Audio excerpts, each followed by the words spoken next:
We saw that each of the IDE modes has different abilities and restrictions. Understanding these and how to switch between them allows you to choose the best mode suited to your needs in the development or debugging process. We will now deepen that understanding by bringing back those windows which we closed in the first lecture on the IDE. Each of them provides us with tools which allow us to code and debug more quickly and more precisely. Let's go back to the IDE. Before we get started, let's make sure that our settings are aligned. Go to Tools on the menu bar, then Options again. Now let's go to the last tab labeled Docking. Ensure all the boxes are checked. You'll see what they do in a second. Now, let's click on the View menu again. We are going to be loading these windows outlined in red here. Let's start with the first one in the group, the Immediate window. Clicking on that brings up another black screen into which you can enter code. If this window has not appeared underneath your main coding window, grab it by clicking on its header, holding that click down, and then dragging around the same way as you would with any other window frame. I could leave it floating in the middle of my screen, but I want to dock it underneath the main coding window. We just made sure that was possible by checking the settings in the Tools and Options menu.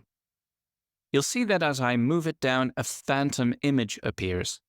That's there to tell you that if you let go of the mouse button, the window will stick or dock in that area highlighted. We see this outline underneath the code window, so we do just that, and it snaps there as we intended. Now, what does this window do? The Immediate window allows us to provide real-time VBA instructions to Excel while in edit mode and in break mode.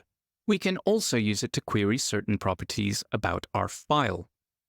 A handy trick here is to start a statement with a question mark, following it with a variable or property value that we want to query.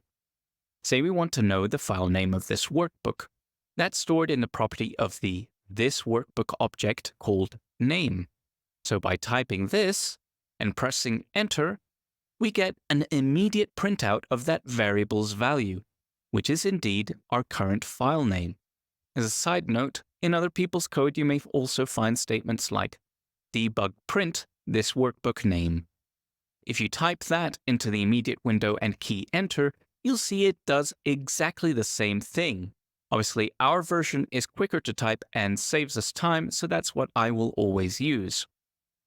The next use for the Immediate window is to interrogate and/or make changes to procedure variables while a procedure is running in break mode. Consider our Hello World procedure again. Let's step into this using the F8 key and go down to the line where we bring up the message box. We can use the same trick as before and interrogate the value of our string variable by typing this. You'll see that by hitting Enter, the Immediate window prints out the value we just assigned to it. Let's now try something else. In the Immediate window again, now type the following. Now, return to the earlier query we made of our string variable and hit Enter again. You'll see that the value now printed is the one we just assigned using the Immediate window. And if you return to the main coding window and continue stepping through with F8, surely enough, the message box now displays the altered string value. So to summarize, when in break mode, we can use the Immediate window to query and manipulate local variables which are being handled by the current procedure being run.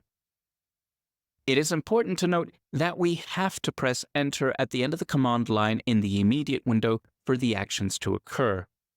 If we step through our sub line by line again, you'll see that when we get to the message box, the original message still displays, irrespective of what's in the Immediate window.